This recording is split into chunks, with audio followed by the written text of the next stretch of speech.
Assalamualaikum warahmatullahi wabarakatuh. Alhamdulillahirabbil alamin. Hamdan katsiron thayyiban mubarakan fih. Bismillahi tawakkaltu 'alallah. La haula wala quwata illa billahil aliyil azim. Allahumma sholli ala Muhammad wa ala ali Muhammad. Rabbi shrah li sadri wa yassir li amri wahlul 'uqdatam min lisani yafqahu qawli waj'alni waziran min ahli. Baik, kita bertemu lagi di video YouTube. Kali ini masih melanjutkan tentang konsultasi parenting bagian ketiga. Kali ini sudah ada 10 pertanyaan yang dikompilasi dari Miss Yulia Rahmawati dari salah satu kelas parenting yang diadakan setiap Selasa. Berikut kita mulai ya, dari pertanyaan pertama, bagaimana caranya menghadapi siswa kelas 6 yang ketahuan main HP dan membuka situs porno? Nah, ini kebetulan ada yang setipe pertanyaannya dengan, kenapa anak usia remaja suka nonton video kekerasan? Padahal sehari-hari dia di pesantren tidak bisa mengakses HP, tapi saat di rumah dia mencuri-curi lihat video tersebut. Ya, ini memang salah satu dampak dari kemudahan mengakses informasi melalui gadget ya, dengan adanya internet, jadi membuat anak-anak kita leluasa berselancar ke situs-situs yang mungkin belum sesuai dengan usianya, atau yang memang belum kita harapkanlah mereka akses. Karena mau kita coba protek bagaimanapun, sebetulnya mereka itu lebih canggih dari kita kemampuannya. Itu satu.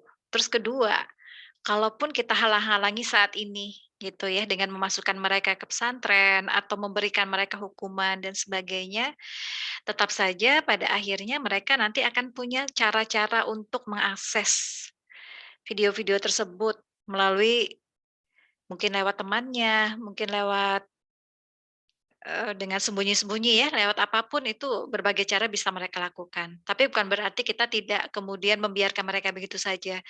Tentu saja kita perlu memberikan batasan kepada mereka, kemudian juga me mengoptimalkan ya proteksinya, bagaimana caranya supaya si anak tidak bisa mengakses. Nah, tapi itu kan sebetulnya hanya masalah teknis, yang hal seperti itu tuh teknis semua. Yang terpenting itu adalah kenapa si anak ini kok sampai mau mengakses video-video tersebut. Ya, pertama pasti karena rasa ingin tahu, itu pasti ya.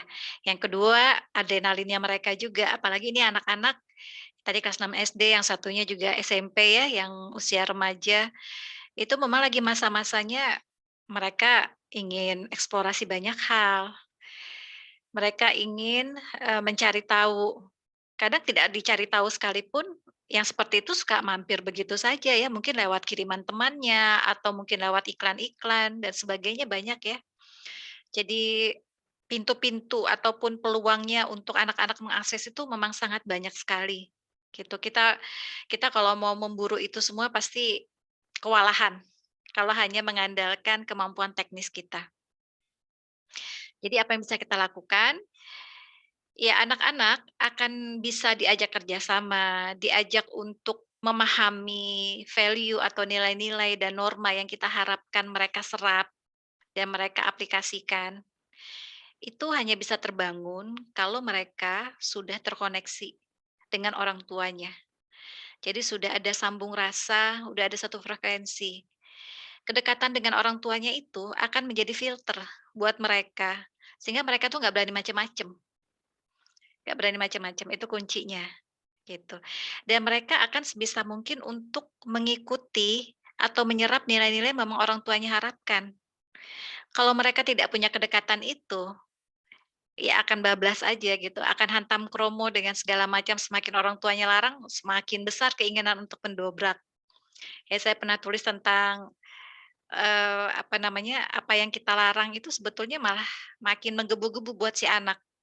Jadi apakah tidak boleh melarang? Ya caranya bukan dengan, "Tidak boleh begini ya, tidak boleh begitu ya," terus kemudian mengancam, memberikan hukuman dan sebagainya gitu. Bukan dengan cara shortcut seperti itu, bukan dengan jalan pintas begitu kita mendekati anak, tapi dengan melakukan banyak metode yang bisa mendekatkan dengan si anak. Misalnya, mengalokasi waktu untuk ngobrol dengan anak, memberikan keleluasaan bagi si anak untuk mengekspresikan emosi negatifnya. Nah, ini kadang-kadang kita suka terpancing ya, kalau ngelihat anak marah, anak kesel, kadang mereka juga keselnya tuh sambil ngomong kasar gitu ya, atau sambil nendang sesuatu, sambil memaki siapa, itu yang kadang kita juga jadi nggak tahan untuk segera bereaksi. Dan reaksi kita itu bukannya me menjadi solusi sebenarnya, tapi itu hanya membuat si anak itu kemarahan atau emosi negatifnya itu untuk kemudian diluapkan dalam bentuk yang lain, diekspresikan dalam bentuk yang lain, dan yang pasti itu akan mengikis rasa kedekatan dengan orang tua. Karena orang tua tuh kesannya hanya ingin dapat yang baik-baik aja dari anaknya. Yang buruk-buruk, yang tantrumnya mereka, yang ngambeknya, yang ngomong kasarnya dan sebagainya itu tidak diperkenankan ada di rumah ini. Nah, itu kan sebetulnya tidak rasional ya, tidak objektif sama sekali. Bagaimana mungkin seorang manusia yang masih dipenuhi dengan karakter-karakter bad and good, itu ya, mereka masih bertarung untuk membangun karakter yang baik, mereka masih bertarung untuk mengenali emosinya, untuk mengenali dan kemudian mencari pencetusnya, kemudian bagaimana meluapkan dengan yang baik, mereka masih struggling dengan emosinya itu. Tapi terus kemudian kita datang kepada mereka dengan memberikan aturan yang tidak manusiawi. "Pokoknya kamu kalau marah gitu lagi, kamu nanti akan mama hukum begini ya. Pokoknya kalau kamu begini lagi, inget ya mama akan begini, akan begitu," gitu. Nah, ini kan sebetulnya bukan cara yang baik dalam mendekati anak. Hal-hal kecil seperti ini, tapi sering terjadi, yang kemudian jadi menghambat kedekatan orang tua dengan si anak. Akibatnya apa? Kita bisa pantau loh dari respon si anak. Kalau dia menjawab dengan, cara yang tidak tidak dialogis ya, paling jawabannya cuman, "Iya, nggak tahu, ogah, iya kali, nggak tahu juga, lupa," dan sebagainya. Terus belum lagi kalau dia itu tidak tidak mau untuk bercerita gitu. Kalau orang tuanya bertanya, dianggapnya orang tuanya itu kepo, orang tuanya ikut campur, dan sebagainya. Kita bisa lihat sebetulnya ya dari sikap anak, bagaimana si anak itu memaknai kedekatan dengan orang tuanya. Terus satu hal lagi, kalau si anak ini tidak dekat secara emosional dengan anaknya, dengan orang tuanya, dia pasti akan menolak mentah-mentah apa yang menjadi kebanggaan orang tuanya. Misalnya orang tuanya dua-duanya dokter, anaknya sama sekali nggak mau jadi dokter. Lain halnya dengan keterampilan ya atau skill ya. Jadi misalnya orang tua yang satu pintar matematika, yang satu pintar seni, terus yang satu memang dia lebih pintar matematikanya ketimbang seninya, atau yang satu lebih pintar seninya ketimbang matematikanya, itu lain hal gitu ya. Itu karena memang terkait dengan kemampuan pada si anak. Tapi kalau si anak punya kemampuan terus tidak mau berprofesi seperti orang tuanya, tidak membanggakan orang tuanya, nah itu sebetulnya sudah warning bahwa hubungan antara orang tua dan anak itu berarti ada persoalan. Iya, nggak berarti bahwa si anak itu harus ngikutin profesi orang tuanya ya. Tapi ketika dia tuh terlihat seperti, ih, ngelihatnya seperti jijik, ngelihatnya seperti sesuatu yang, apaan sih kayak gitu aja dibanggakan. Nah, itu sebetulnya sudah warning bahwa mereka, sudah ada ini ya, barier gitu, ada blocking hubungan emosionalnya dengan orang tuanya. Nah, ini kadang menumbuhkan ini ya, rasa penasaran dari orang tua, karena merasa mereka sehari-hari berinteraksi dengan anak, melihat si anak mungkin 24 jam bersama-sama anak ya kalau masa pandemi seperti ini. Ini yang dalam pantauan saja mereka bisa seperti itu ke-blocking emosinya, kebayang nggak kalau mereka berada di luar pantauan kita? Itu kan lebih berbagai variabel bisa terjadi pada si anak. Kalau kita tidak bangun komunikasi yang baik sejak awal, tidak membiarkan komunikasi yang baik itu adalah komunikasi yang dialogis, yang artinya si anak itu juga merasa nyaman untuk menyampaikan pikiran dan perasaannya, walaupun itu bentuknya mungkin negatif, ya. Apalagi ini untuk anak laki-laki itu, mereka itu kayak tergiur sekali untuk menggunakan kata-kata yang kasar, yang menurut kita tuh, kok ngomongnya seperti itu ya gitu, antar teman itu mungkin merupakan suatu petanda keakraban ya, tapi kita kan sebagai orang tua pinginnya anak itu nggak bicara seperti itu. Nah sebetulnya bisa saja memberi aturan, misalnya, "Nak kalau di rumah bicaranya nggak pakai kata-kata itu ya, kalau sama teman boleh," misalnya, kita bisa beri aturan seperti itu.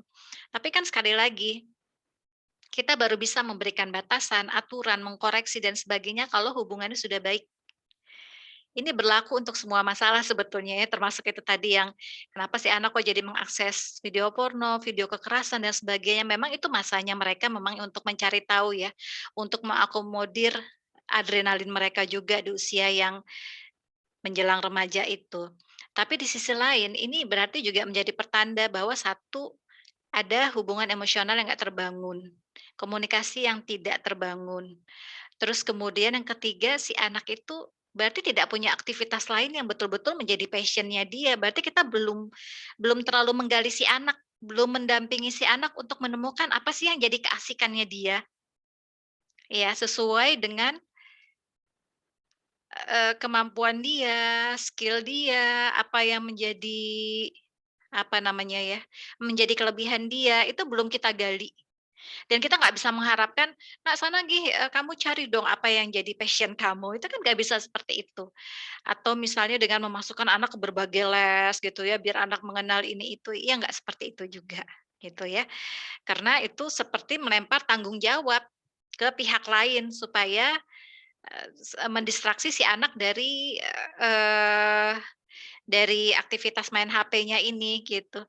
Padahal kan ketika mereka keluar dari pantauan kita, itu berbagai peluang juga semakin terbuka juga sebenarnya ya. Jadi mereka bisa melakukan hal-hal yang lain juga gitu yang mungkin di luar ekspektasi kita. Jadi kembali lagi, apa yang harus kita lakukan kalau sudah terjadi seperti ini? Nah, kalau dari pihak sekolah ini kebetulan pertanyaan pertama itu terjadinya ketahuannya di sekolah ya. Kalau, terjadi di sekolah itu berarti memang harus ada terapi kelompok lah, dinamika kelompok gitu ya, yang biasa dipandu oleh psikolog untuk membantu mereka meningkatkan mindset-nya ya, tentang mana yang boleh, mana yang tidak, tapi bentuknya jangan doktrin.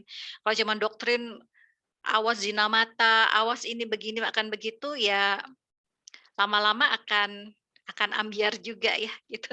Karena anak-anak kita itu membutuhkan penjelasan yang betul-betul bisa mereka terima dan kemudian bisa mudah mereka aplikasi. Cara mengaplikasinya itu pun juga tidak kemudian mengharapkan mereka secara kesadaran tinggi bisa melakukannya, tapi juga dengan melakukan hal-hal yang bersifat preventif, misalnya ya, mengkondisikan, gimana caranya nih supaya si anak ini bisa terbangun semangatnya untuk melakukan hal-hal yang positif, itu tugas di sekolah atau pesantren, ya. Jadi sekali lagi, jangan doktrin.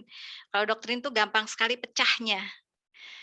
Banyak banyak sekali, anak-anak yang terbiasa didoktrin itu kemudian nanti ujung-ujungnya malah terjadi gangguan kecemasan, bahkan bisa jadi gila ya, karena banyak pertanyaan, banyak hal yang sebetulnya menggelisahkan diri mereka sendiri, "Kok aku jadi kayak gini? Kok aku bisa begini?" Gitu. Tapi nggak dikasih penjelasan yang memadai, nggak diberikan gambaran situasi, terus bagaimana mereka dibantu atau didampingi untuk melewati fase-fase tersebut. Tidak dilakukan hal seperti itu, cuman doktrin, akhirnya lama-lama pecah ya, pecah kepribadian gitu yang akhirnya bisa macam-macam lah manifestnya ya, ke masalah gangguan mental.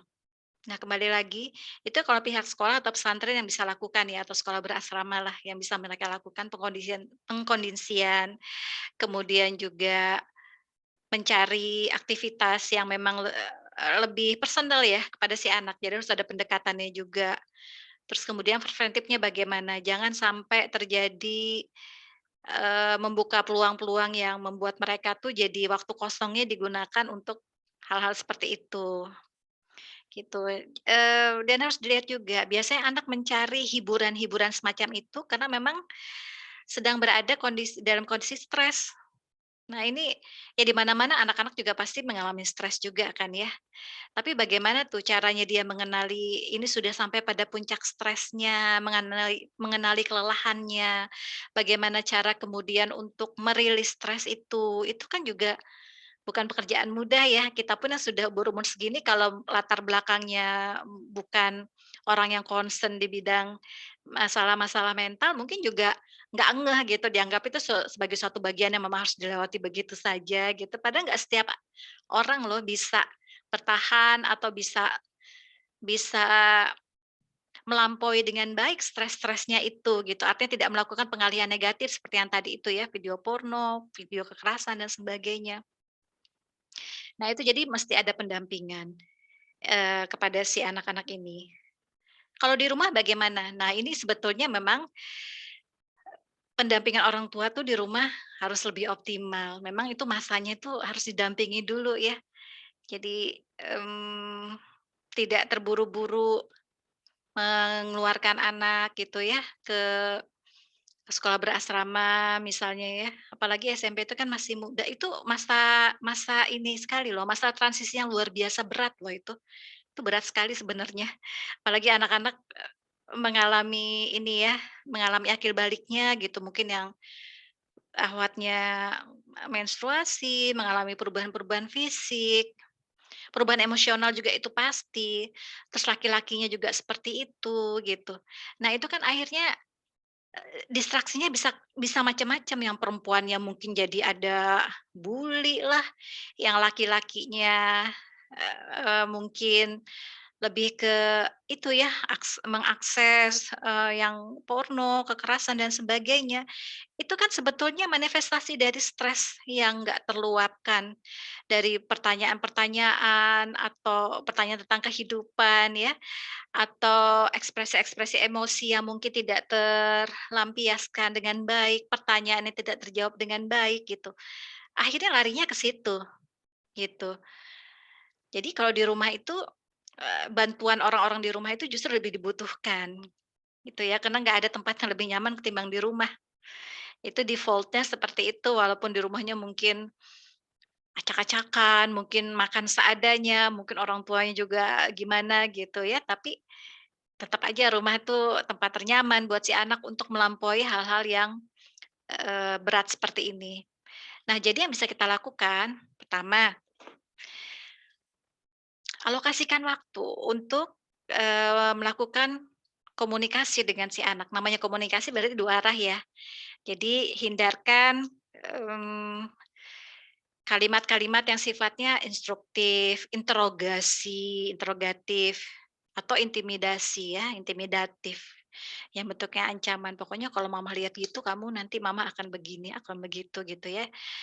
Dan jangan juga playing victim gitu ya, jangan sampai kita bicara ke anak, "Kakak tahu nggak kalau Kakak kayak gitu tuh, aduh mama tuh rasanya sia-sia membesarkan anak, mama takut nanti mama begini," terus nangis-nangis apa segala macam, itu juga nggak ini ya,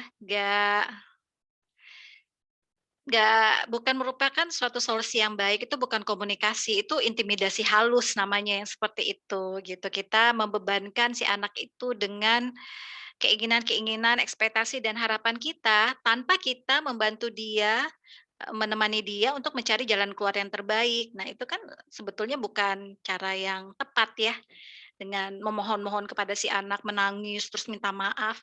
Buat apa coba ya? Tanpa jelas gitu, minta maaf itu dalam bentuk aplikasinya yang seperti apa. Jadi alokasikan waktu. Kita mungkin memang akan sulit ya, yang nggak terbiasa dialogis tuh, waduh itu susah sekali gitu, untuk apa namanya, percakapan yang dialogis itu, waduh itu pasti susah, pasti struggling.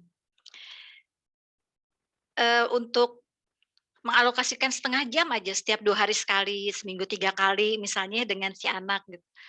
Itu bukan perkara mudah tuh untuk tapi nggak apa-apa pokoknya kita sudah, apa namanya, kita jadwalkan untuk diri kita sendiri. Pokoknya setiap dari misalnya nih contoh ya, dari setiap jam 4 sore sampai jam 5 sore atau jam 7 sampai jam 8 malam, itu adalah waktu saya bersama anak saya, gitu. Itu pokoknya alokasikan dulu waktunya, terus kemudian tinggal kita cari aktivitasnya apa aja nih. Aktivitasnya mungkin kita bisa ngobrol sama si anak, ngobrol apa aja. Ya jangan banyakan kita nanya ini itu, apalagi kalau anak-anak itu jawabannya, masih sepotong-sepotong ya, kayak acu tak acu gitu, terus kita berharap dia akan menjawab panjang lebar, sementara kita nggak terbiasa mengajarkan kosakata yang panjang lebar kepada si anak, ya itu kan justru membebani, nanti lama-lama mereka bisa menghindar dari kita. Nah, gimana caranya? Ya kita bisa mulai dari misalnya nostalgia tentang masa kecil anak. "Abang dulu waktu kecil tahu nggak, Abang lucu banget loh waktu kecil itu, biasanya Abang tuh kalau ngelihat sesuatu, misal lihat awan suka tertarik gitu, lihat ke atas terus terus kayak ngelihat bentuk-bentuk sambil nunjuk-nunjuk." Misalnya ya. Kita bisa materinya bisa begitu tuh, nostalgia masa kecil dia, terus kemudian kita juga bisa berefleksi tentang perjalanan hidup kita sendiri, atau tentang kejadian hari ini ngapain aja, atau kalau nggak punya ide, kita bisa cerita tentang tema-tema yang ada di sosmed, buku yang kita baca, atau tentang saudara-saudara kita yang lain gitu ya, tentang keponakan yang lain lah, atau apa gitu ya. Kita bisa bahas bersama misalnya, "Kak itu kok, si Abang itu kenapa ya dia begini-begini?" Gitu. "Menurut Kakak kenapa sih kalau remaja kok sukanya begitu?" Gitu ya. "Apa yang harus dilakukan sama ibunya ya supaya bisa membantu?" Nah itu bisa kita pancing si anak seperti itu. Kalaupun nggak bisa juga, ya udah kita baca aja buku cerita atau apapun ya, membacakan buku mungkin si anaknya juga, "Apaan sih?" Gitu ya, "Mama."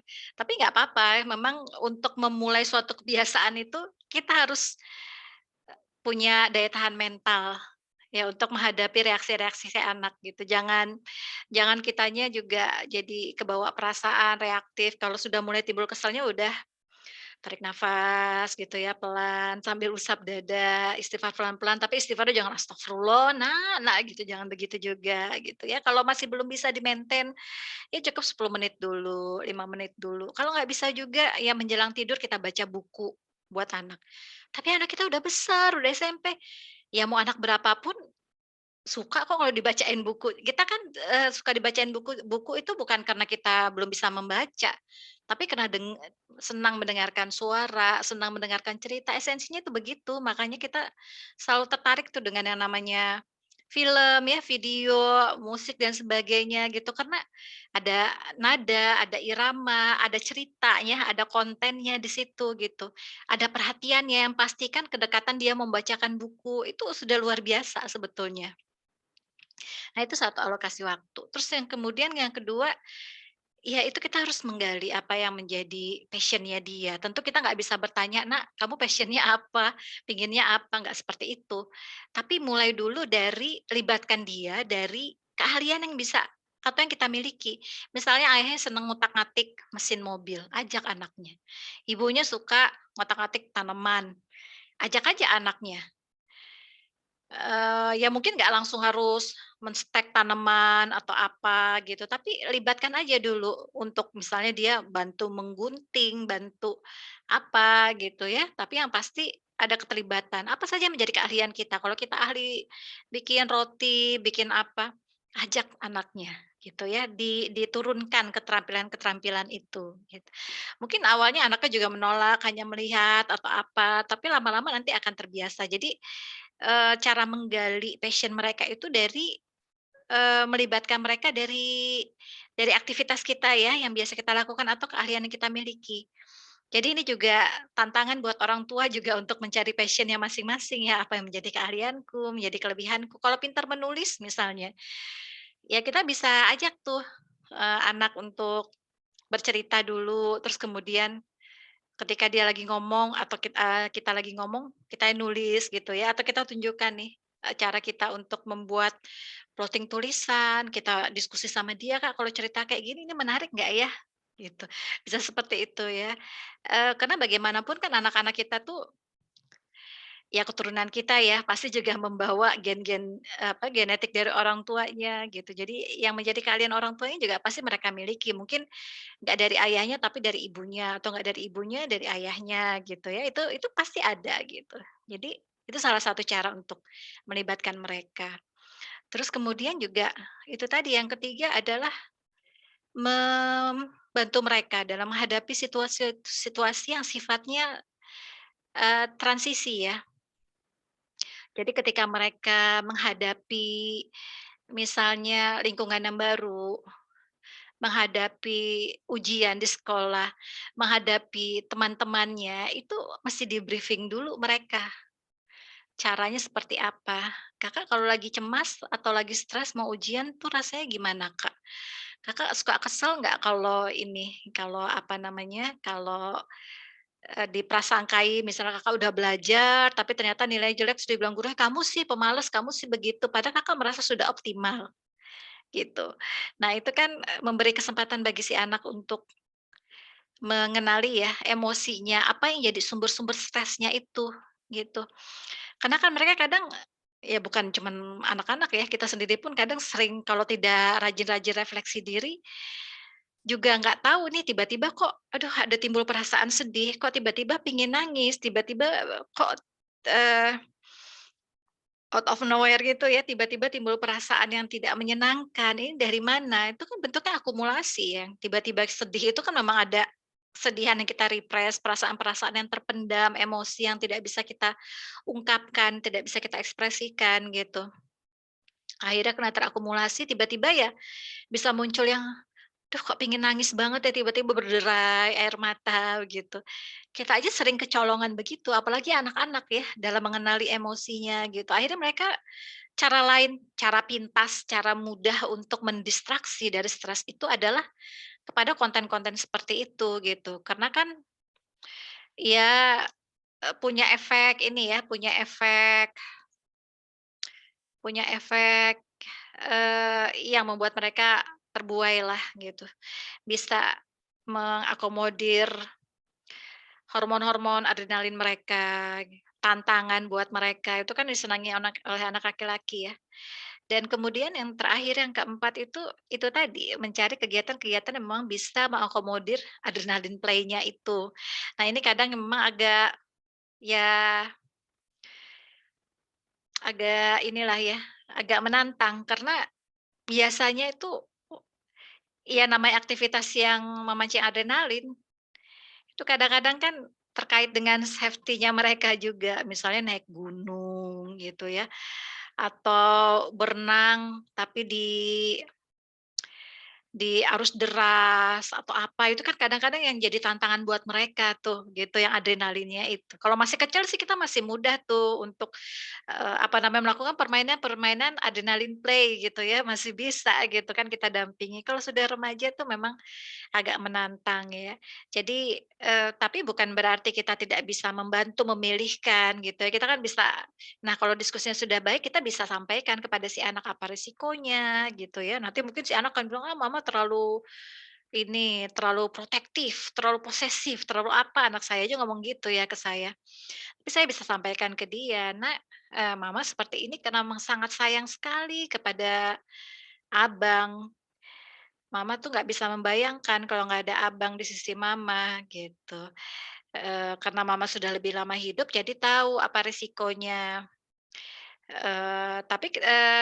Tapi Abang kan juga tahu bahwa mama selama ini kan sayang kan sama Abang.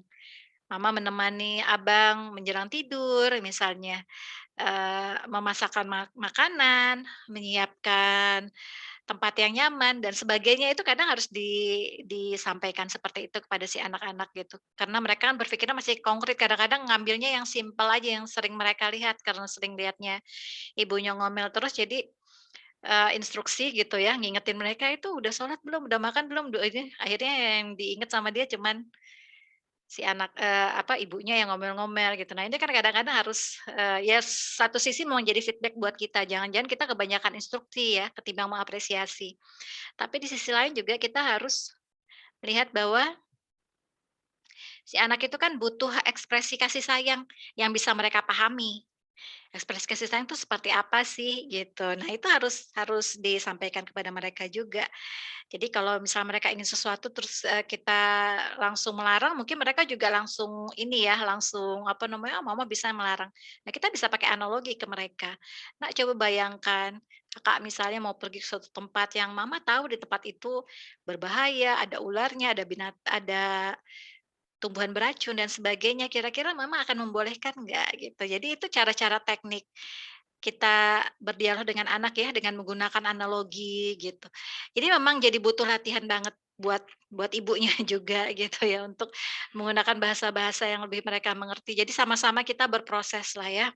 Tapi jangan khawatir kan kalau kita pakai kaidah akidah, bahwa yang Allah lihat itu kan, yang Allah nilai itu adalah jihadnya kita ya, jihad untuk memperbaiki diri, bukan buru-buru memperbaiki anak, tapi juga memperbaiki diri. Kalau kata salah satu psikolog itu Carl Carl Gustav Jung, dia bilang kalau ada sesuatu permasalahan pada diri anak, yang pertama kali harus direview itu adalah orang tuanya sendiri, gitu. Jadi kita harus ini menurut saya kaidah akidah ya gitu, walaupun dia ngomong orang, non muslim gitu ya, tapi ini spiritual sekali. Karena begitu ada masalah dengan anak kan kita langsung kitanya dulu istighfar, introspeksi, mohon ampun dulu sama Allah, istighfar dulu.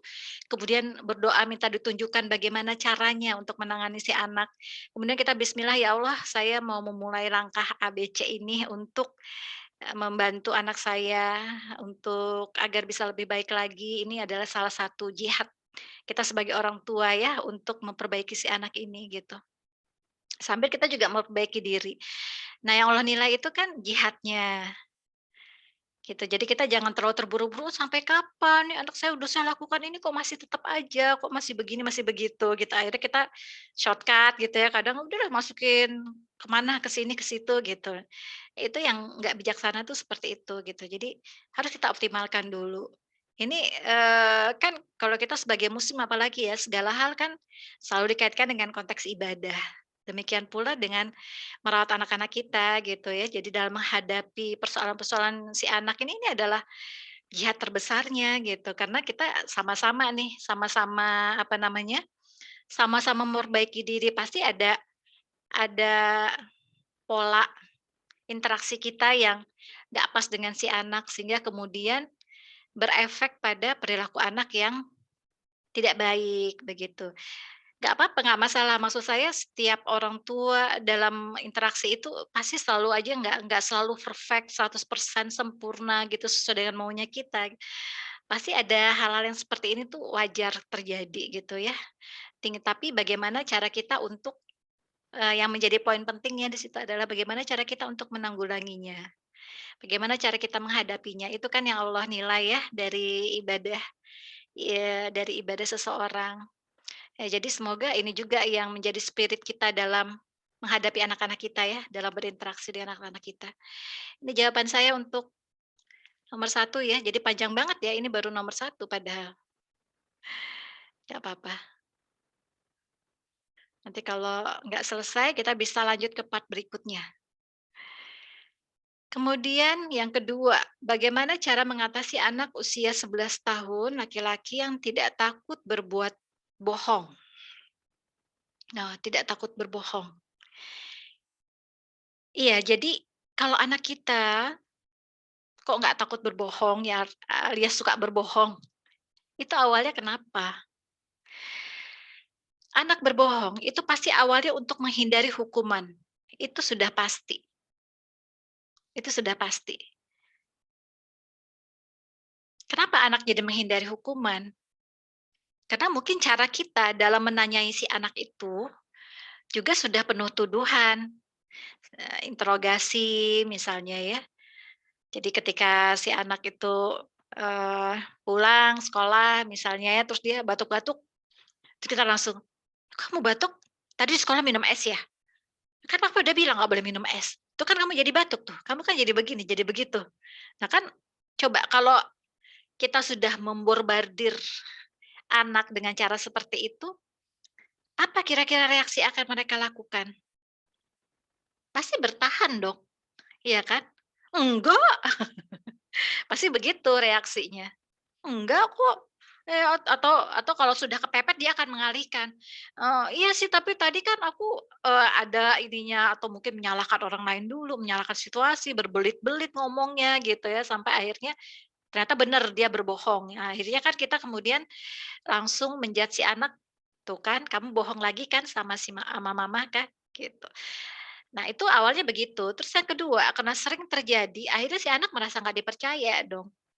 Gitu, dia mau ngomong bener aja nggak dipercaya, tetap dicecer sama orang tuanya, sampai orang tuanya puas dan merasa, "Oh ya, apa namanya, si anaknya bener." Kadang anaknya udah bener pun masih tetap dicecer, dan ketika akhirnya terbongkar gitu kan, akhirnya si anak jadi berbohong aja sesuai dengan maunya orang tua gitu. Ketika orang tua menemukan bahwa si anaknya bener kan berbohong sesuai dengan asumsi dia, akhirnya kan, si anak ini jadi merasa nggak dipercaya gitu, dia dia ngomong bener nggak dipercaya, akhirnya udah aja sekalian berbohong, akhirnya jadi terpola dengan, manipulatif seperti itu ya. Dan yang ketiga, akhirnya yang tadinya dia untuk menghindari hukuman, sekarang dia udah kebal dong dengan hukuman itu. Ya paling dimarahin, paling dipukul, paling dihukum, paling di ini, paling di itu, apalagi kalau anak laki-laki itu. Itu, jadi polanya seperti itu siklusnya, ya. Dan sekali lagi yang harus kita lihat juga, apa namanya, apakah kita juga tipe orang yang cenderung untuk, ya untuk menghindari hukuman, atau menghindari penolakan dari orang lain, atau menghindari hal-hal yang tidak menyenangkan, akhirnya kita juga kadang berbohong pada orang lain. Jadi misalnya kita melihat, si orang itu melakukan suatu tindakan A, tapi ya daripada kita ikut campur terus kemudian orangnya jadi marah atau apa, ya udah kita ini aja, "Oh nggak apa-apa kok, kamu udah bener." Padahal dalam hati, "Ih si orang itu kan gara-gara dia begitu kan jadi efeknya demikian." Gitu. Nah, apakah kita juga tipe yang seperti itu? Karena anak juga kan pasti belajar dari lingkungannya. Ini saya nggak menuduh orang tua ya, jadi anak tuh belajar dari lingkungan, lingkungan tuh bisa siapa saja. Ya silakan masing-masing saling introspeksi saja ya, siapa yang mungkin tanpa sadar ya, karena ini kan juga udah jadi pola, kalau udah jadi pola itu kemudian jadi karakter kita, itu udah refleks.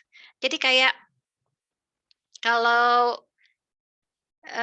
kulit kita di tangan kita misalnya nggak sengaja tersentuh air panas gitu atau panci panas, refleksi kira-kira gimana? Angkat tangan terus sambil, "Ah!" Gitu kan, sambil teriak, sambil jerit atau yang pasti kita narik tangan kita, itu kan refleks ya, yang nggak kita sadari, nggak kita rencanakan, tidak kita rancang, tidak kita buat-buat, terjadi dengan sendirinya, karena sudah terbiasa. Sama halnya dengan, pola atau cycle itu tadi, apa namanya, karakter terjadinya karakter itu seperti itu juga, karena sudah terpola jadi refleks aja gitu. Udah dengan sendirinya ketika menghadapi situasi A gitu, kita akan berkata B, ketika menghadapi situasi C kita akan berkata D gitu, itu refleks aja keluar dari pikiran kita sendiri. Nah itu kan kita pun kadang tidak menyadari, ya. Anak-anak juga seperti itu. Jadi itu ya kenapa anak berbohong itu jadi cycle-nya tuh pasti diawali dari karena dia menghindari hukuman. Kenapa dia menghindari hukuman? Mungkin karena cara bicara kita yang cenderung untuk menginterogasi si anak, nyecer, menuduh dan sebagainya gitu ya. Daripada si anak itu kemudian, apa namanya, nanti takutnya kena omel lagi, akhirnya dia ngeles sana sini, berbohong, manipulasi, kadang, apa namanya, menuduh orang lain juga dan sebagainya ya, sebagai penyebab. Terus kemudian kalau itu sering terjadi, akhirnya dia merasa dirinya tidak dipercaya. Kenapa nggak dipercaya gitu? Itu sudah tertanam dirinya bahwa dirinya itu memang pembohong dan pasti akan bereaksi dengan sebagaimana, reaksi pembohong, apapun akan dilakukan untuk berbohong gitu ya, dan ujung-ujungnya dia akan kebal dengan segenap ancaman, hukuman yang tadi awalnya dia hindari, ya akhirnya lama-lama dia jadi kebal, nggak takut lagi gitu dan terus berbohong. Nah ini yang, apa namanya, harus ditanggulangi ya. Kita rubah dulu dari cara bicara kita gitu, jangan cepet nyecer, jangan cepet, "Kalau udah ketahuan dia sering bohong kok Bu," gitu, dalam situasi apapun dia selalu berbohong, ya kita kondisikan situasinya. Kalau sudah tahu misalnya dia suka, apa namanya ya, berbohong dalam hal apa gitu, ya kita kondisikan jangan jangan sampai, membuka peluang dia itu untuk jadi berbohong. gitu. Kadang-kadang kita sudah tahu dalam situasi seperti itu si anak pasti berbohong, kayak tadi misalnya ya, si anak itu setiap kali, apa namanya, dia jajan di sekolah pasti minum, apa namanya ya, es krim apa gitu ya yang,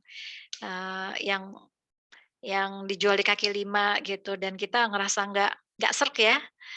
Gitu, tapi kita juga nggak kondisikan bagaimana kalau anak haus, kita harus siapkan apa, harus kita lakukan apa, atau misalnya, "Nak, boleh minum es itu, tapi kalau lagi nggak mendung ya cuacanya," misalnya. Atau kalau sudah atau kalau sudah terlanjur minum itu harus bobok siang ya, atau apa gitu ya. Jadi, ada solusi yang kita berikan, nggak cuma sekedar memaksakan agar si anak nggak minum es aja pokoknya gitu ya, tidak seperti itu gitu. Dan kalau sudah terlanjur misalnya anak minum, ya udah yuk sini dipijit kakinya biar nggak alergi, biar kamu nggak bersin-bersin atau apa, dibalur ininya. Jadi tetap ada ekspresi kasih sayangnya gitu ya, ketimbang kita hanya menjadi apa namanya ya, eee, satpam yang selalu siap mengkoreksi kalau ada kalau melihat kesalahan dia gitu. Itu yang bisa dilakukan ya untuk menghadapi anak yang berbohong tadi. Jadi diubah, cara bicara kita, kedua, tutup peluang-peluang atau cari jalan keluarnya ya kalau, apa namanya, kan pasti ada pola yang berulang tuh pada situasi apa, dimulai satu-satu dulu aja, mana yang paling urgent. Jadi kalau kita berpikir, "Oh banyak deh selalu berbohong dalam segala hal," ya masa sih si anak itu hidup 100% itu berbohong ya kan nggak mungkin juga gitu ya. Dia mau berbohong sekalipun gitu, misal berbohong dia udah makan, padahal belum makan gitu. Pada suatu saat dia juga akan kelaparan dan pada satu titik dia akan bilang, "Iya aku belum makan," akhirnya akan ngaku juga gitu. Jadi nggak ada anak yang 100% berbohong, gitu. Yang ada kita yang terus-terusan menganggap si anak berbohong, nah itu yang lebih bahaya. Nah, kita jadi cari situasi apa saja yang lebih urgent ya untuk kita perbaiki, dikondisikan situasinya gitu ya. Kalau tadi saya contohnya yang dia selalu berbohong kalau padahal dia minum es di sekolah gitu ya, padahal itu membuat dia jadi mudah sakit-sakitan misalnya. Ya kita cari solusinya, kalau Kakak haus atau kita kasih briefing ya, kalau kalau habis makan es itu bolehnya hanya hari apa, misalnya ya, hari satu kali aja dalam seminggu, dan setelah itu harus bobok siang, atau minum vitamin, atau dibalur apa, atau gimana, itu harus seperti itu caranya ya, jadi ada solusinya. Itu untuk pertanyaan nomor 2. Kemudian untuk pertanyaan nomor 3,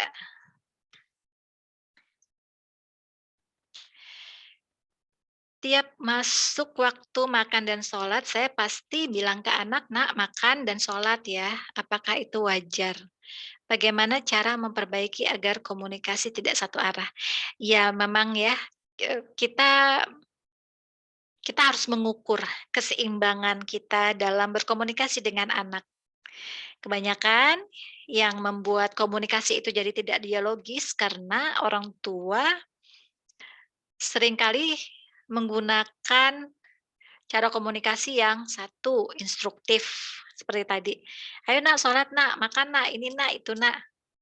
Kedua, interogasi atau interogatif ya, "Kamu tadi dari mana? Tadi mainin sama ini nggak? Makannya habis nggak? Ini udah belajar belum? Ini begini belum?" Gitu ya. Terus yang ketiga, ini yang paling dominan ya, 3 hal ini, 3 hal komunikasi, cara komunikasi ini. Yang ketiga itu intimidasi, ya. Intimidasi halus, kasar. Kalau kasar udah jelas ya, kita mengancam itu kan, tinggal mengancam aja. Ada juga ancaman halus yang tadi saya sampaikan yang, playing victim, "Nak, tahu nggak Nak, kalau kayak gitu kamu tuh nanti ya, kamu yang masuk neraka Nak, kamu yang begini Nak, kamu" itu intimidasi halus itu namanya. Ya, anak kalau digituin kan gimana dong, dia akan itu bukan solusi, yang ada itu jadi doktrin tersendiri bagi si anak, karena seandainya dia bisa mengendalikan dirinya, bisa mengatur perilakunya, ya dia nggak akan butuh kita. Yang namanya anak kemudian apa namanya ya, diberikan pada kita ya orang tuanya, itu kan fungsi orang tua untuk itu, untuk membantu dia menghadapi fase-fase sulitnya, untuk menata dirinya ya, menghadapi konflik-konflik di dalam dirinya. Kalau kitanya tidak membantu, hanya doktrin atau malah itu tadi ya, malah dianya ibunya yang kayaknya jadi merana karena karena karakter anaknya. "Mama tuh jadi malu Nak, kalau ini begini, Mama tuh yang jadi nanti yang bertanggung jawab," apa segala macam, dan semua dibebankan pada si anak, tanpa kita memberi bekal pada si anak bagaimana caranya untuk menghadapi situasi yang dia hadapi, ya. Nah, jadi tadi kembali lagi apakah, boleh gitu ya menggunakan komunikasi seperti itu? Ya boleh saja, kan itu perhatian juga ya ketika kita mengingatkan anak untuk makan, untuk sholat itu kan bentuk perhatian. Akan tetapi satu kita harus seimbangkan dengan apresiasi dia juga gitu ya, dengan ekspresi kasih sayang yang lain. Jangan sampai si anak itu menerimanya kita menganggap itu sebagai bentuk perhatian, sementara si anak menerimanya itu sebagai, sinyal bahwa orang tuanya tuh, ya cerewet, marah-marah gitu ya, hanya untuk apa namanya, kayaknya fokus pada yang belum dia kerjakan, sementara sudah dia kerjakan kita nggak fokus gitu. Jadi itu tadi ya, yang pertama memang harus kita seimbangkan. Harus kita seimbangkan dengan komunikasi yang lain. Jadi kalau kita kebanyakan instruksi, kita juga harus banyak apresiasi juga ke dia gitu. Karena kebanyakan kita tuh memang ini juga saya alami gitu ya. Jadi lebih fokus pada hal-hal yang menjadi kesalahan si anak atau yang belum dilakukan anak. Contoh anak saya, dia kalau sholat subuh kan suka agak susah lah ya, kadang telat sholat subuhnya gitu. Nah jadi saya, "Nak kenapa ya kalau sholat subuh, kok kamu susah dibangunin?" Gitu ya. Mungkin karena tidurnya kemalaman atau gimana caranya gitu kan saya bilang ke dia. Terus dia jawab gini, "Tapi kan aku kalau zuhur, maghrib, asar, kan nggak perlu disuruh, aku kan on time." Gitu. Nah, tandanya apa? Tandanya kita memang tidak mengapresiasi, saya ya tidak mengapresiasi dia ketika dia melaksanakan sholat tepat waktu, di waktu zuhur, di waktu asar, gitu. Tapi begitu dia melakukan kan dari 5 waktu sholat hanya satu tuh dia yang belum ini ya, yang masih susah lah gitu. Kalau 4 lainnya dia sudah disiplin, tapi kita seolah melupakan yang 4 ini. Fokusnya hanya yang kurangnya dia gitu. Jadi kesannya kita tuh hanya kayak berkomunikasi dengan anak hanya untuk mengoreksi kesalahan-kesalahan dia. Akhirnya anak mungkin jadi tumbuh rasa cemasnya, anak jadi merasa nggak percaya diri, anak jadi merasa bahwa dia memang, apa namanya ya, jadi beban kalau kata anak saya, "Ya baiklah, Yahya kan cuma jadi beban buat mami." Itu kalau udah kayak gitu akhirnya kita jadi, saya suka, bercanda dengan dia lagi gitu ya. Ya, tapi kan kamu beban yang membahagiakan mami gitu ya, kayak beban untuk ini loh, untuk apa namanya, beban untuk nge-gym itu kan beban juga tuh, tapi masih terjangkau dan bikin otot keker, bikin sehat, bikin ini gitu ya. Jadi saya suka bikin analogi seperti itu untuk mencairkan suasana gitu. Nah, untungnya anak saya orangnya ekspresif ya gitu, jadi dia menyampaikan. Coba kalau nggak ekspresif gitu, nggak apa namanya, nggak menyampaikan dengan lugas seperti itu ya, mungkin dia hanya menghindar, mungkin dia cuman melenggos atau apa, itu kan lebih sulit lagi digali ya kalau nggak ketahuan isi pikirannya apa. Itu jadi itu tadi ya, kembali lagi boleh asal kita seimbangkan dengan, apresiasi dia di hal-hal yang lain gitu. Nggak perlu diapresiasi untuk hal-hal yang sifatnya kewajiban ya, kayak tadi misal diapresiasi waktu zuhur, asarnya. Tapi ketika dia bangun dengan wajah segar, dia berseri-seri gitu ya wajahnya gitu, itu apresiasi juga. "Wah, alhamdulillah anak mami sudah bangun pagi-pagi wajahnya segar, sehat ya Nak ya, semangat ya Nak ya," gitu. Itu aja gitu, jadi nggak perlu dia harus melakukan suatu hal yang epic dulu gitu ya, prestasi dulu baru kemudian kita apresiasi. Bahkan kehadiran dia pun itu kita apresiasi gitu, dia ada dekat kita, sehat, mau bersama dengan kita, itu kita apresiasi. Nah itu jadi harus diseimbangkan dengan apresiasinya. Terus yang kedua, nah kita boleh nih pakai analogi ketika si anak, "Oh mama nih, ngomel-ngomel terus atau nyuruh-nyuruh terus." Terus kita bisa sampaikan kepada si anak, "Menurut Kakak, mama melakukan itu karena sayang sama Kakak, perhatian, sebagai bentuk perhatian atau karena benci?" gitu. Nanti dia bisa bilang, "Iya sih, sayang sih," gitu. "Iya Nak, Mama nggak mau Kakak itu jadi lapar. Kalau Mama caranya salah tolong diingatkan ya," gitu. Atau, "Kakak gimana caranya supaya Kakak mau makan tanpa Mama suruh," misalnya ya, atau sholat tanpa Mama suruh. Nanti biasanya dia akan ini sendiri, apa, akan negosiasi ya, kayak anak saya misalnya, "Ya aku pasti sholat kok Mami," gitu, "aku pasti sholat, cuman memang waktunya tuh mungkin nggak on time, nggak pas waktu azan subuh terus langsung bangun langsung sholat," gitu. Karena dia perlu, apa namanya, goler-goler dulu di kasur gitu ya. Ya nggak masalah sebetulnya ya beri kesempatan seperti itu gitu, buat saya sih ya gitu. Karena, apa namanya, dia kan juga masih masih berproses.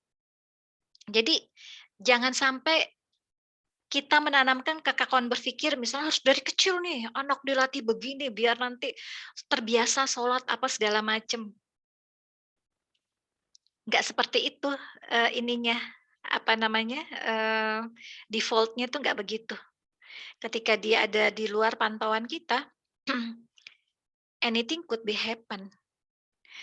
Kalau dari awal kita hanya terpaku untuk mendisiplinkan anak, untuk melihat perilakunya yang seolah sesuai dengan keinginan kita, tanpa memahami apa isi pikirannya, pemahamannya, rasa hatinya, dan sebagainya.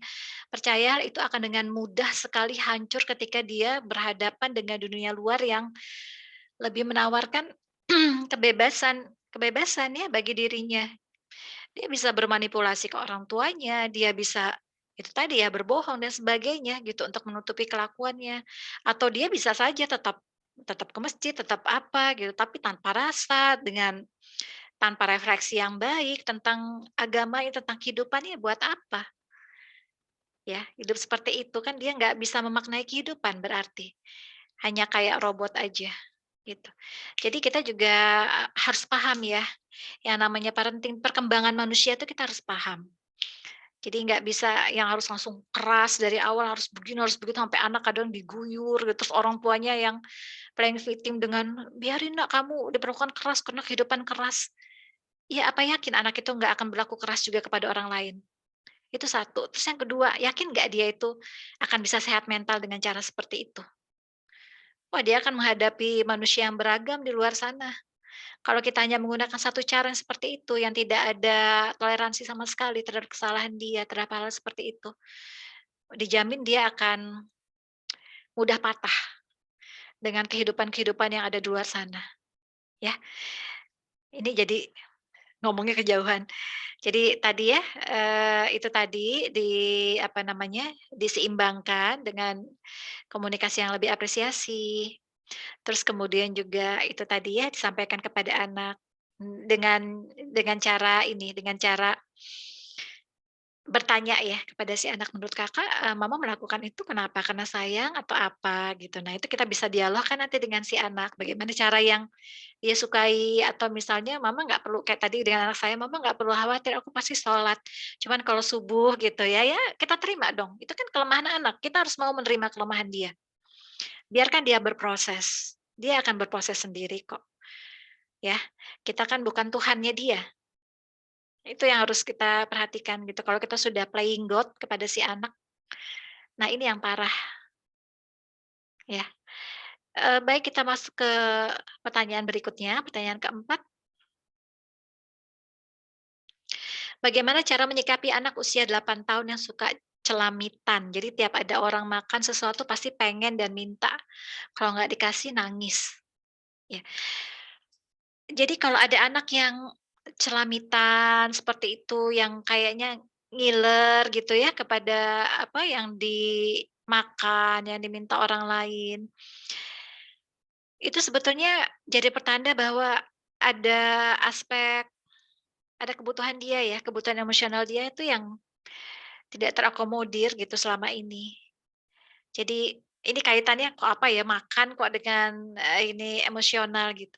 Jadi memang si anak itu kan punya, apa namanya ya, punya kebutuhan untuk didengarkan, untuk, apa namanya ya, untuk membangun kedekatan yang melibatkan sentuhan fisik, eye contact ya, walaupun dia masih kecil ya, eye contact tuh perlu banget. Coba kita cek deh, apakah kita punya waktu yang apa namanya, sudah kita alokasikan untuk kita kontak mata dengan dia, kontak mata untuk bicara ya, jadi bukan kontak mata hanya untuk mengendalikan anak supaya dia mau melakukan apa yang kita minta, alias melotot. Kita sekali kontak mata, melotot ke anak atau misalnya sambil menatap tajam atau apa gitu ya. Ya kontak mata yang artinya si anak itu jadi seneng untuk atau mempertahankan kontak mata itu. Samalah kayak kita kalau lagi apa ya, lagi ya sayang dengan seseorang lah, dengan pasangan misalnya ya, kan, eee, seneng ya kalau apa namanya, berpandang-pandangan mata gitu ya, kita maintain sebanyak-banyaknya bahkan ya, pengen ngelihat gitu. Nah sama dengan si anak juga seperti itu, dia cukup terbangun nggak komunikasinya, eye contact-nya, kemudian juga apa namanya, sentuhan fisiknya. Kalau itu sudah terakomodir tuh anak nggak gampang celamitan, karena dia bisa kita briefing.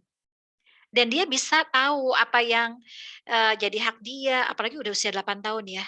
Itu kan sudah bisa dikasih tahu, sudah diberi pemahaman, sudah bisa tahu bahwa itu malu, itu nggak boleh, ini itu. Itu bisa kita briefing sebenarnya kepada si anak.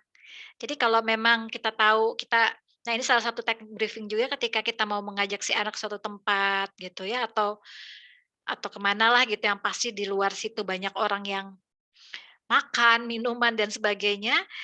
Kita bisa briefing dulu si anak itu gitu. Misalnya dimakan dulu ya biar kenyang, itu satu. Yang kedua bawa cemilan. Yang ketiga kita bilang, "Nah, nanti kalau ada yang ini pingin, Kakak lapar, nanti bilang bilang dulu ke mama," dan sebagainya. Tapi sekali lagi ya, kita bisa melakukan briefing seperti ini kepada si anak, meminta pengertian kepada si anak untuk bekerja sama sesuai yang dengan kita harapkan. Kalau sudah terbangun itu tadi komunikasi dialogisnya, terbiasa eye contact, terbiasa dengan sentuhan fisik, terbiasa meluangkan waktu bersama-sama. Kalau itu nggak terbangun, susah kita mau briefing anak. Jadi ini mumpung anaknya masih 8 tahun kan masih kecil ya. Setidaknya coba luangkan waktu setiap malam menjelang dia tidur untuk membacakan buku ke dia, ngobrol dengan dia tentang apapun. Bisa juga dengan kejadian kita sehari-hari. Misalnya kita bicarakan cuaca nih yang lagi mendung, "Aduh tadi mama ini loh, baru aja jemur pakaian, terus tahu-tahu hujan. Ya baju yang tadi baru ini jadi bau apek lagi deh, mama rendam molto lagi. Jadi mama tuh sekarang bolak-balik ngurus cucian aja tuh Kak," gitu. "Mudah-mudahan besok kering ya, karena kan ada seragam Kakak," misalnya yang kita bisa mulai dari seperti itu. Atau kalau kita nggak punya itu tadi ya, materi, ya udah kita baca buku cerita. Ya, terus kemudian cuman kalau baca buku cerita kan kita nggak eye contact ya, ya selang-seling aja kadang buku cerita kadang membacakan, kadang ngobrol dengan si anak, yang penting rutin. Terus setelah itu kita bacakan doa kepada si anaknya, doa bersama-sama. Boleh doanya kita kita pandu dulu. Misalnya, "Ya Allah lindungi Kakak, jagalah Kakak ya Allah dalam tidurnya, agar esok bangun dengan segar, dengan penuh semangat," ya, terus baca doa apa lagi ya, bisa dengan si anak itu. Jadi intinya untuk membangun kedekatan ya, agar lebih satu frekuensi kepada si anak itu, lebih tune in istilahnya. Jadi kenapa perlu begitu, kenapa perlu tune in itu tadi, kan tujuannya supaya kalau kita mau briefing si anak, mau mendisiplinkan dan sebagainya itu, dan mengajak si anak bekerja sama itu akan lebih mudah kalau sudah sama-sama tune in ya, dalam frekuensi yang sama. Kalau belum tune in, ya itu, dia bisa seperti nggak tahu batasan mana yang, apa namanya, mana yang, untuk dirinya, mana yang punya orang lain, mana yang, dia bisa itu kan artinya dia tidak bisa mengendalikan emosinya tuh, yang jadi celamitan ke sana sini gitu ya, apalagi sampai ngamuk, nangis. Itu belum terbangun berarti, belum tune in. Ya, jadi dibangun tune in-nya itu setiap malam menjelang tidur itu, kita lakukan itu tadi ya, komunikasi yang melibatkan kontak mata atau setidaknya bercerita aja dulu ke anak kalau belum terbiasa. Mungkin kita juga sulit ya memulai harus ngomong apa misalnya, terus, itu tadi berdoa, terus kemudian boleh tuh kita, apa namanya, sebelum kita selimutin tuh kita ini ya, kita pijit tangannya, kakinya, terus setidaknya kita balur perut dan, punggungnya dengan, apa namanya, dengan minyak kayu putih atau minyak telon itu sambil dipijat sedikit gitu ya, itu kan juga bagian dari sentuhan fisik. Guntingin kukunya, itu hal-hal yang, apa namanya, yang bisa membangun kedekatan lah. Itu lakukan rutin aja dulu setiap malam, insya Allah nanti kalau sudah terbangun kebiasaannya, anak juga lebih tune in, nanti lebih mudah untuk menyampaikan, apa namanya, memberi pengertian kepada si anak itu untuk berperilaku sesuai dengan usianya, ya. Kita lanjut kembali untuk nomor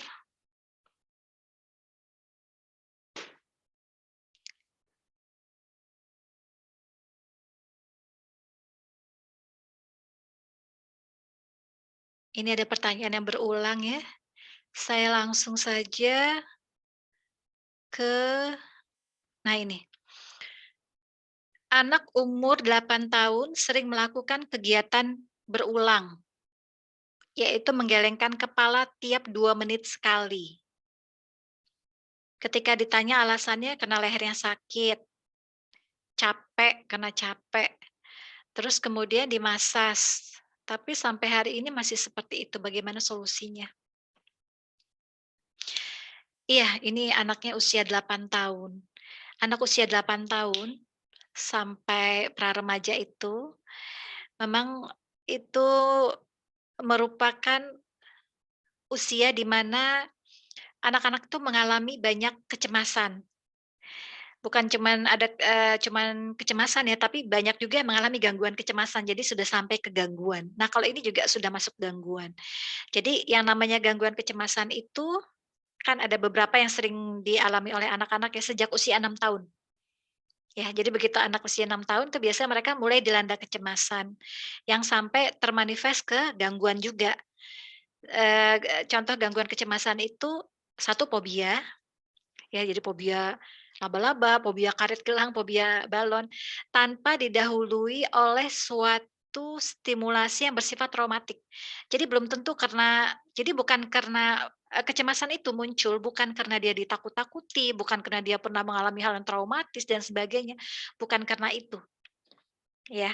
Ini kalau saya mau bahas teorinya agak panjang nih harus di kelas khusus psikologi ya, karena ini memang ada pendekatan tersendiri, tapi yang penting buat kita nih sebagai orang tua bahwa dari anak usia 6 tahun sampai remaja itu adalah hal yang wajar mengalami kecemasan, ya. Jadi tadi salah satu manifestasinya adalah fobia, gitu ya. Terus kemudian yang kedua psikosomatis, jadi yang anak tiba-tiba sakit perut, mules gitu ya tanpa suatu apa namanya, nah kalau yang sakit perut, mules, sakit kepala dan sebagainya itu biasanya memang ada trigger-nya. Jadi, ketika dia misalnya melihat gurunya itu mukul murid yang lain. Nah, dia jadi takut kan ke sekolah, setiap kali mau ke sekolah tuh ngeluh sakit perut terus gitu ya, itu psikosomatis. Nah, ini kalau fobia tadi kan tanpa ada trigger tertentu ya, bukan karena trauma atau karena ditakut-takuti, tapi memang muncul begitu saja. Sedangkan kalau yang psikosomatis ini memang ada trigger tertentu, ya. Atau ada temennya yang jahat sehingga dia kemudian setiap kali mau ke sekolah tuh ngeluh sakit kepala misalnya. Terus kemudian yang ketiga, OCD, ya OCD itu yang berulang kali mencuci tangan gitu ya, lama di kamar mandi dan sebagainya.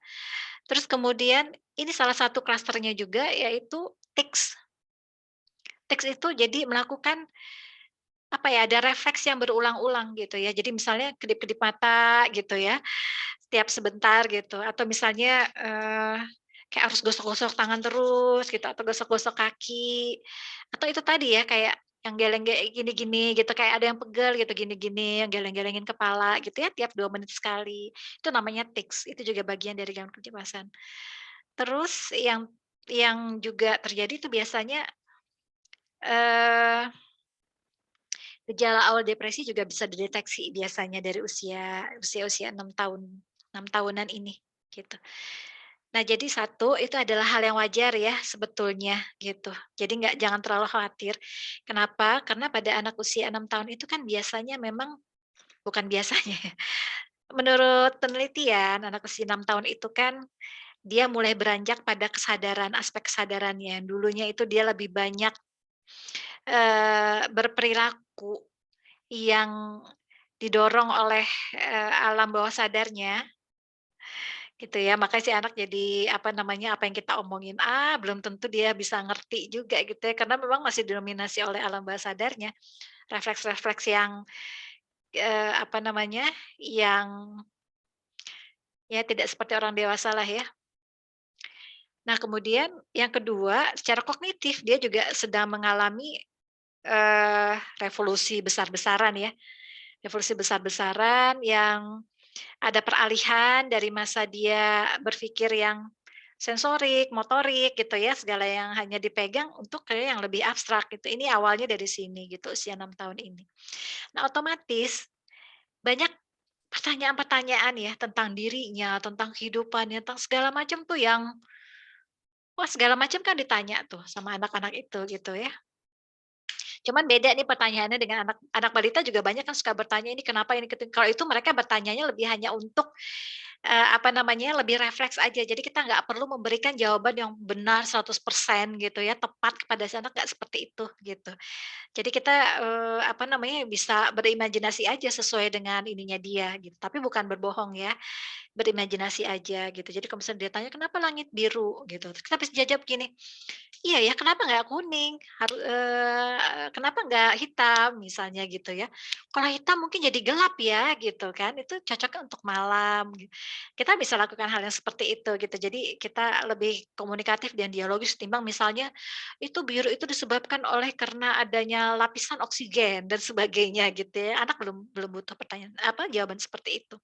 Ini pun juga sebetulnya ketika banyak pertanyaan tuh mereka lebih untuk apa namanya, meluapkan saja gitu ya, karena banyak pertanyaan besar, tapi kita pun belum tentu otaknya juga belum bisa nerima gitu ya. Tapi ketika kita merespon, pertanyaan si anak dengan cara yang lebih dialogis gitu ya. Saya ingat waktu saya masih kecil pun saya enggak kecil-kecil banget ya, mungkin kelas 2 kelas 3 pertanyaan saya juga mirip seperti itu gitu ya. Jadi, kenapa orang nyebut punya apa ya, mereka tuh bisa bareng-bareng nyebut, ini namanya pohon, kalau yang itu namanya kursi, ini kita namakan meja. Siapa yang awalnya membuat bahasa seperti itu?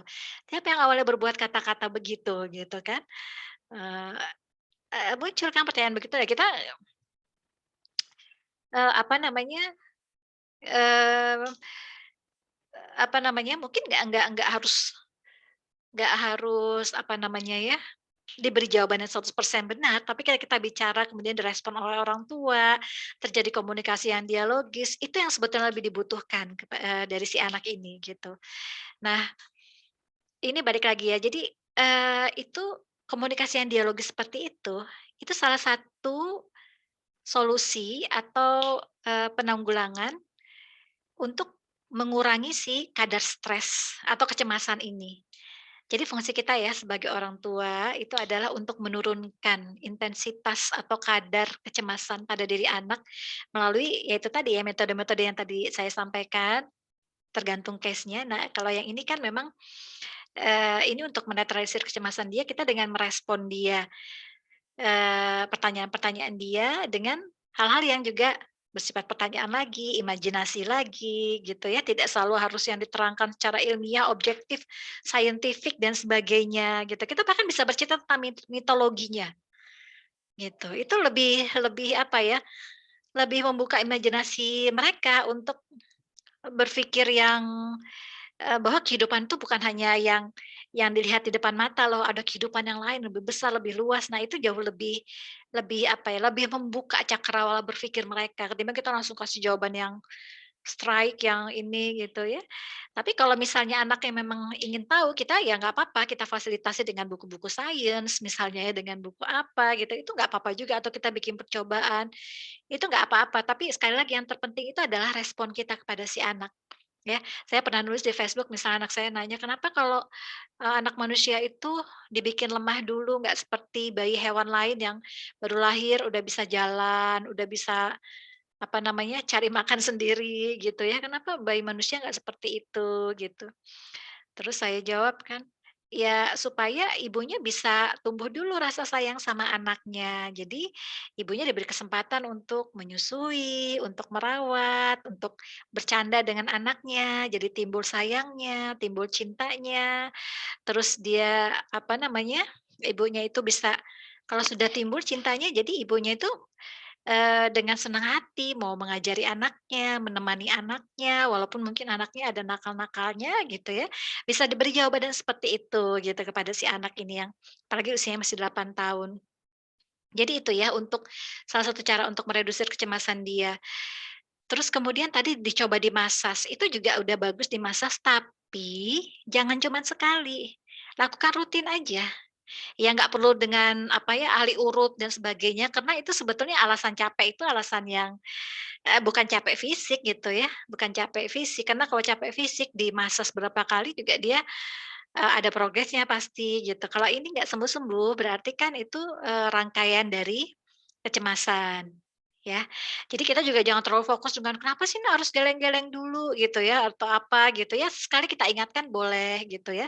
Misalnya Kak, kalau mau geleng kepala coba tarik nafas dulu gitu ya, tarik nafas dan kita pantau gitu ya, sebentar lagi ini kan udah tahu nih tiap 2 menit, pas mau ke 2 menit, tarik nafas dulu Kak, tarik nafas gitu ya, terus akhirnya mungkin dia akan berkurang sedikit sedikit gitu ya, karena kedistraksi dengan nafas tadi. Tapi kita juga nggak perlu terlalu fokus ya dengan itunya, nanti juga akan berkurang dengan sendirinya, yang penting itu tadi, kita bantu dia dengan apa namanya, ketika misalnya mau mulai geleng kita minta dia tarik nafas atau kalau Kakak capek bisa elus-elus gitu ya, pijat-pijat sendiri gitu. Itu yang kita bisa lakukan on the spot kepada si anak gitu ya, cara penanggulangan yang instan kepada anak, kemudian sambil juga kita biasakan itu tadi ritual yang apa namanya, yang agar bisa lebih dialogis lah sama si anak itu gitu ya, kalau ada pertanyaan atau hal-hal yang lain gitu ya, kita bisa, eee, apa namanya, komunikasikan dengan baik, itu yang kedua. Terus yang ketiga, divalidasi ya emosinya. Jadi biasanya anak semakin cemas ketika kita berusaha mengcounter, melawan pemikiran-pemikiran dia. Semakin kita lawan, semakin kecemasannya bertambah. Contohnya gimana? Contohnya, ada anak yang ini juga anak saya juga sama sebetulnya ya, tapi bukan tics dia. Kalau dia, apa namanya, jadi setiap kali sholat itu dia ngerasa kayak harus bolak-balik ke kamar mandi untuk wudhu lagi. Jadi ada kecenderungan OCD-nya sebetulnya ya, karena ngerasa kayak kayak apa namanya, buang angin, kayak ngerasa apa namanya, kayak nggak sempurna wudhunya dan sebagainya gitu.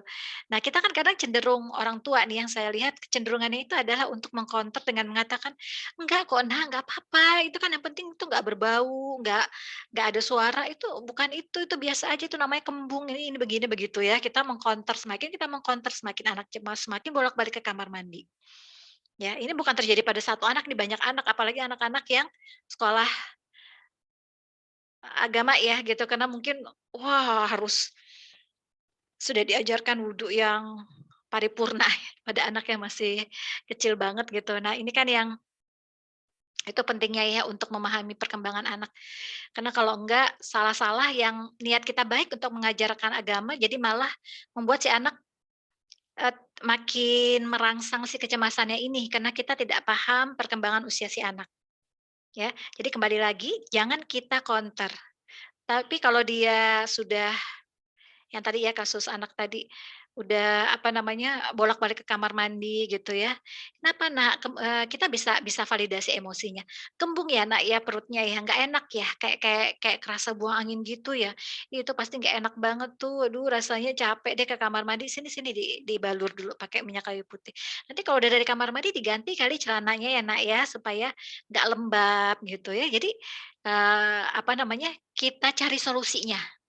Kita validasi emosinya, terus kemudian kita bantu dia, dampingi dia untuk mencari solusinya. Kita gosok-gosok kakinya mungkin dengan kayu putih, jadi dia lebih nyaman. Karena divalidasi emosinya bahwa kecemasan itu adalah hal yang wajar, itu validasi emosi ya. Kecemasan itu adalah hal yang wajar, semua orang mengalami itu, gitu. Jadi apa namanya, karena kalau sudah berkurang emosinya dengan sendirinya, gejala-gejala yang tadi, yang tics, yang OCD, yang fobia, dia akan makin berkurang. Mungkin nggak 100% ya, tapi dia akan timbul sewaktu-waktu ketika kecemasan sedang melanda, tapi setidaknya kita bisa mengurangi itu semua, intensitas kecemasan itu. Syukur-syukur malah bisa hilang ya. Jadi, apa namanya, tidak termanifestasi lagi gitu kalaupun dia menghadapi stres. Tapi itu kan, apa namanya, ya, ada yang seperti itu, ada yang hanya berkurang, ya kita nggak perlu, apa namanya ya, nggak perlu mematok suatu target tertentu bahwa harus menghilangkan kecemasan, ya itu juga nggak rasional. Kita kan juga nggak semua orang tua itu psikolog atau terapis ya, itu yang bisa kita lakukan kepada si anak, supaya bisa mengurangi intensitas kecemasan emosinya itu tadi, ya. Jadi itu satu tadi ya, yang harus kita pahami adalah itu adalah hal yang wajar. Anak usia 6 tahun sampai usia pra-remaja itu mengalami gangguan kecemasan. Kecemasan atau gangguan kecemasan, ya. Tinggal caranya itu tadi yang sudah saya sebutkan ya, 3 hal yang tadi, cara penanggulangannya. Baik.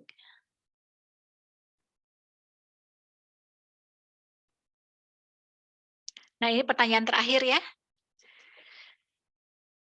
nanti kita sambung part 4 deh, masih ada beberapa pertanyaan soalnya. Bagaimana cara menghadapi anak usia 1,5 tahun yang sering tantrum? Dan bagaimana mengelola emosi ibunya biar tetap tenang? Nah, ini sebetulnya bagus ya, ibunya memberi pertanyaan sekaligus, menyebutkan sumbernya. Jadi anak tantrum itu karena ibunya juga nggak, reaktif biasanya. Ibunya reaktif, anaknya cenderung mudah tantrum. Itu, apa namanya, simbiosisnya seperti itu, interaksinya.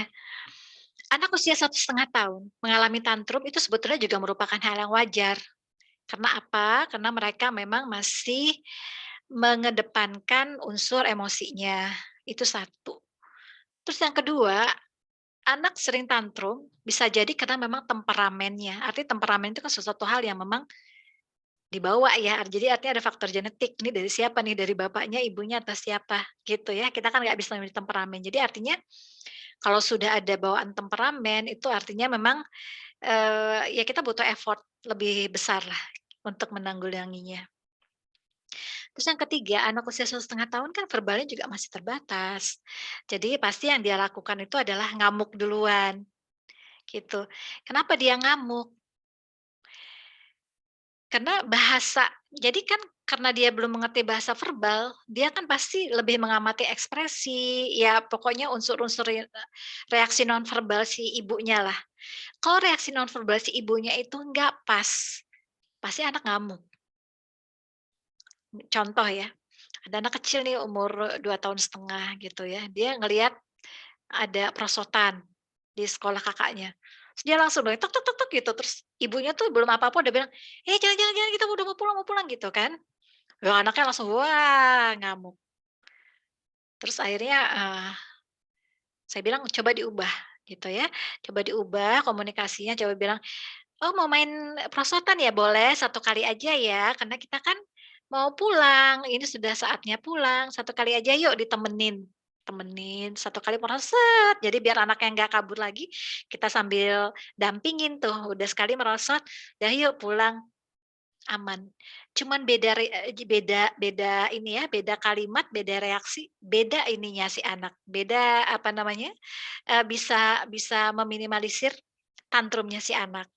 Nah, jadi memang betul itu ya, tadi ada apa, kaitannya antara emosi ibu dengan si seringnya anak itu tantrum, itu salah satu faktor juga yang membuat si anak itu sering tantrum. Nah, jadi bagaimana caranya, itu tadi ya, apa namanya, coba diperhatikan bagaimana reaksi-reaksi kita yang membuat si anak itu jadi mudah ngamuk. Karena si anak ini kan belum bisa diberi banyak omongan. Jadi jangan kitanya yang, apa namanya ya, jangan berharap si anak ini akan mengerti maunya kita. Memang sih si anak tuh kayaknya, kadang-kadang kayak ngerti ya, misalnya, eee, reseptif gitu ya. Jadi kalau kita suruh suruh sesuatu, suruh apa namanya, "Nak, tolong ambilin itu gelas mama," misalnya, atau "Kucingnya jangan dinakalin," atau apa, dia ngerti gitu kan, walaupun belum bisa mengekspresikan tapi reseptif ya, mengerti, instruksinya kita, perkataan kita. Kadang-kadang begitu, tapi kan nggak setiap dalam situasi semuanya dia paham. Kayak tadi contohnya yang dia mau main perosotan gitu, ngeliat perosotan langsung lari gitu kan, terus ibunya langsung, langsung begitu kan, yang dia tangkap adalah, nada tekanan dari si ibu, ekspresi wajahnya yang mungkin nggak bersahabat gitu ya, yang itu terasa menekan buat si anak, akhirnya dia ngamuk. Namanya dapat tekanan ya, pasti reaksinya tuh, ngamuk dulu, gitu. Jadi kita harus mengubah tuh cara pendekatan kita kepada si anak. Ya, dan tujuannya juga bukan untuk menghilangkan tantrum itu, hanya sekedar mengurangi. Jadi, yang kalau kita berharap bahwa si anak 1,5 tahun tidak pernah tantrum itu nggak rasional, sekali lagi ya, karena pasti ada masa tantrumnya, cuman kita kurangi, ya. Sekali lagi ya kita minimalisir, jadi yang tadinya ngamuknya mungkin sehari tuh 10 kali misalnya ya, atau tiap jam ada ngamuk, ya sehari jadi cuman 2 kali atau 3 kali, atau nanti 2 hari sekali, kemudian seminggu sekali gitu ya, bertahap. Tapi kita bisa pantau tuh, kita bisa review bahwa memang ada pengurangan intensitas dari ngamuknya si anak, ya.